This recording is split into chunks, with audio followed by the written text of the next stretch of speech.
আজ আমি বানিয়ে নিলাম মুরগির কলিজা ও চর্বি দিয়ে মোচার পকোড়া। সবগুলো আমি এইভাবে কুচি করে নেব। সব ভালোভাবে আমি ছুরির সাহায্যে কুচি করে নেব। কুচি করা আমার হয়ে গেছে এইভাবে।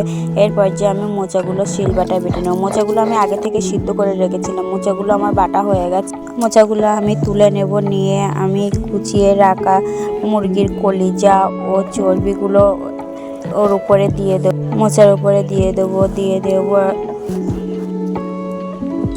এই পর্যায়ে দিয়ে দিলাম আমি পেঁয়াজ কুচি, লঙ্কা কুচি, আদা রসুন বাটাটাও আমি দিয়ে দেবো একটা সিদ্ধ করে রাখা আলুটা আমি হাতের সাহায্যে চটকিয়ে দিয়ে দিলাম। দিয়ে দেবো হলুদের গুঁড়ো, লঙ্কার গুঁড়ো, লবণ, দিয়ে দেবো গরম মশলা আর একটু কাশ্মীরি লঙ্কার গুঁড়ো। ঝালটা আপনার যে যা পছন্দ মতো দিতে পারেন। আর একটু দিয়ে দিলাম মিট মশলা।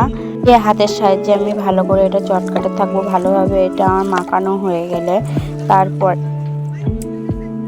খুব ভালোভাবে আমি এটাকে মাখিয়ে নিয়েছি। এবার যে উনুনের উপরে একটি তাওয়া বসিয়ে দিয়ে তাতে দিয়ে দিলাম পরিমাণ মতো সাদা তেল। তেলটা গরম হয়ে যাওয়ার পরে আমি এক এক করে পকোড়াগুলো দিয়ে দিলাম গরম তেলে। দিয়ে আমি এটা উল্টে পাল্টে ভেজে নিলাম। দেখুন এরা আমার ভাজা হয়ে গেছে। আমি এবার তুলে নেব। এটা না বানালে বুঝতে পারতাম না যে এটা এতটা ভালো লাগে।